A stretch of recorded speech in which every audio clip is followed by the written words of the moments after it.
तो हेलो बच्चों, welcome back to the Vigyast academy. तो लेके आ गए क्लास 12 की आगे की सीरीज, जो कि है हमारा टारगेट बैच, जिसमें हम लोग पढ़ने वाले हैं basic property of electric charge.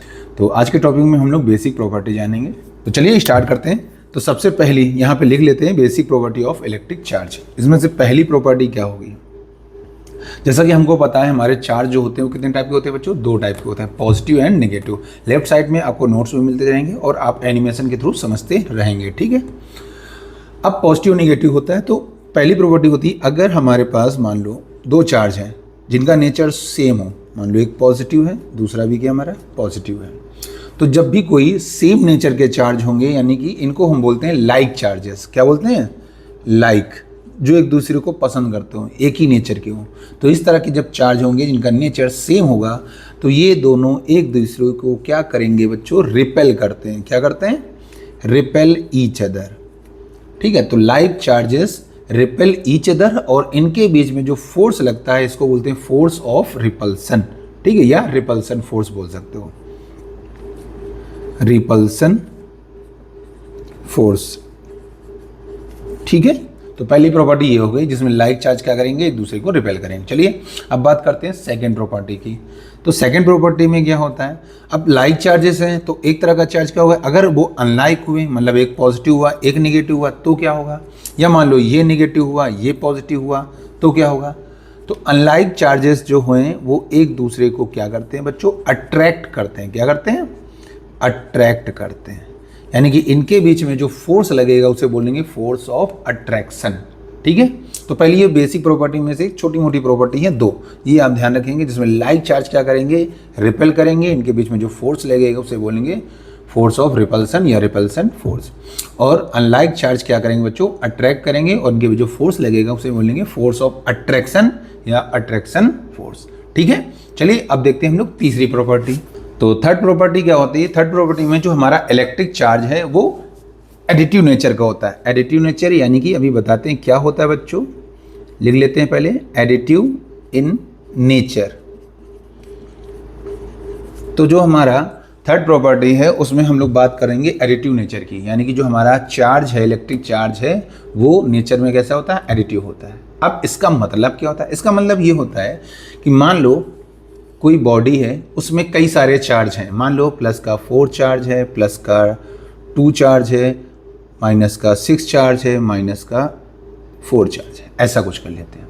तो एडिटिव नेचर हमसे क्या कहता है? इस पूरे सिस्टम का जब हम टोटल चार्ज निकालेंगे या नेट चार्ज निकालेंगे, तो वो एल्जेब्रिक सम होगा ऑल इंडिविजुअल चार्जेस का। मतलब अगर हम इस पर टोटल चार्ज निकालें, क्यू टोटल, तो जब भी इनको ऐड करेंगे तो इनके नेचर के साथ, यानी कि साइन को लेकर ऐड करेंगे, ठीक है। नंबर्स नहीं ऐड होंगे, साइन के साथ ऐड किया जाए, यानी कि प्लस का 4 चार्ज है, फिर प्लस का 2 चार्ज है, माइनस का 4 चार्ज है और माइनस का 6 चार्ज है। तो हिसाब से ये प्लस कितना हो गया हमारा? 6 हो जाएगा, माइनस 4 हो गया, माइनस 6 और माइनस 6 कैंसिल, तो माइनस का 4, यानी कि इस पूरी बॉडी पर माइनस का कितना है बच्चों? 4 चार्ज। यानी बॉडी किसकी तरह रिएक्ट कर रही है? एक नेगेटिव चार्ज की तरह रिएक्ट कर रही है। ये पूरी बॉडी कैसी है? नेगेटिव है। आगे बात सुनिए। तो एडिटिव नेचर ये कहता है the total number of a system is algebraic sum of all individual charges. Clear? समझ में आ गया आपको एग्जाम्पल? चलिए अब बात करते हैं फोर्थ। तो फोर्थ प्रॉपर्टी हमारी बच्चों क्या है? फोर्थ प्रॉपर्टी में हम लोग बात करेंगे conservation law of, conservation of charge.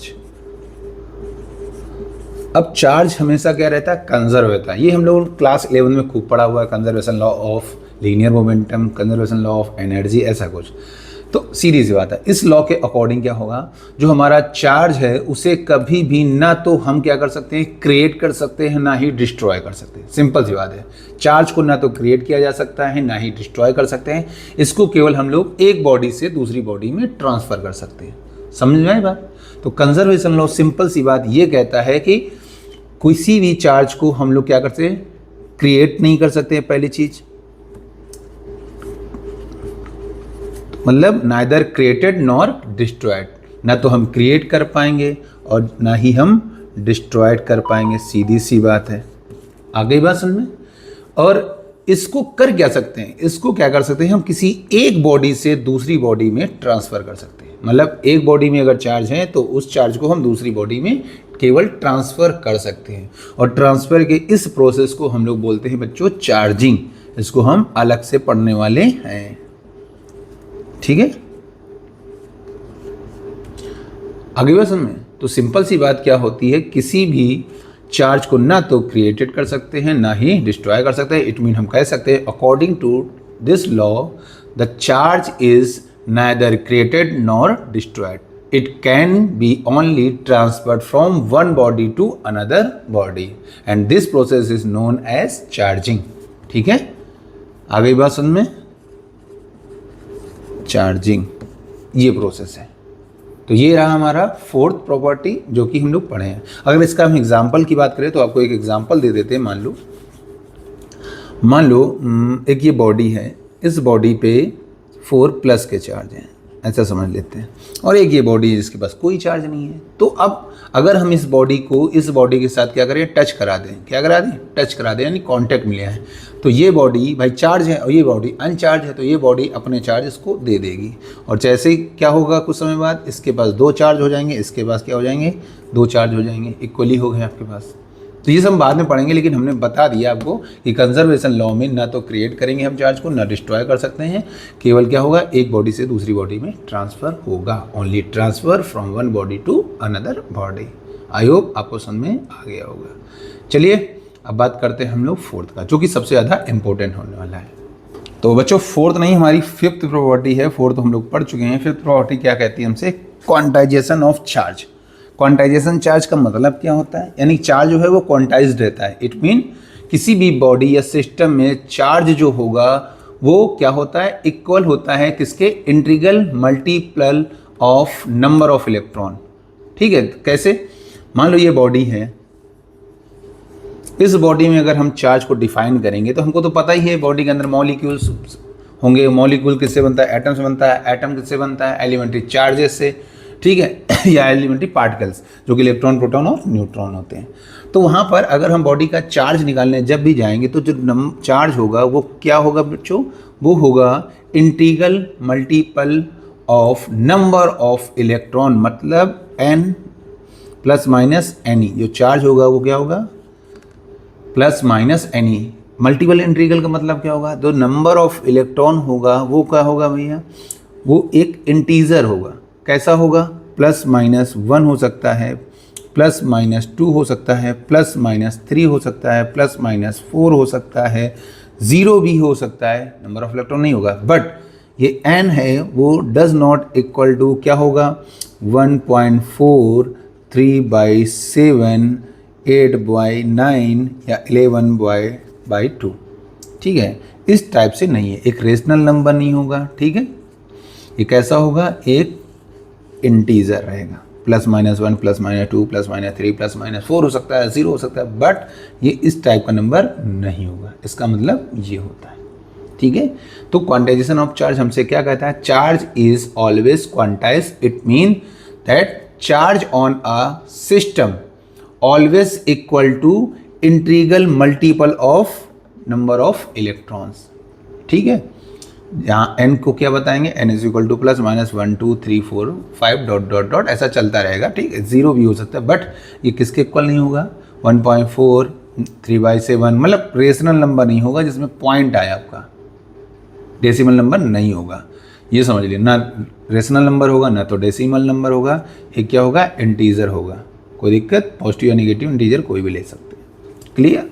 तो ये आपका बोर्ड एग्जाम में काफ़ी बार पूछा जाता है, ठीक है। तो चलिए फिर अब बात करते हैं अगली प्रॉपर्टीज़ की। तो लास्ट प्रॉपर्टी हम लोगों ने सीखी थी जब हमने इंट्रोडक्शन ऑफ इलेक्ट्रिक चार्ज पढ़ाया था, तो आपको वहाँ पे बताया था कोई भी इलेक्ट्रिक चार्ज है Q, वो क्या कर सकता है बच्चों, अगर वो रेस्ट पर होगा, इट मीन उसकी वेलोसिटी होगी 0, तो केवल क्या प्रोड्यूस करता है हमारा, ओनली प्रोड्यूसेस इलेक्ट्रिक फील्ड। ये हमने पढ़ा था।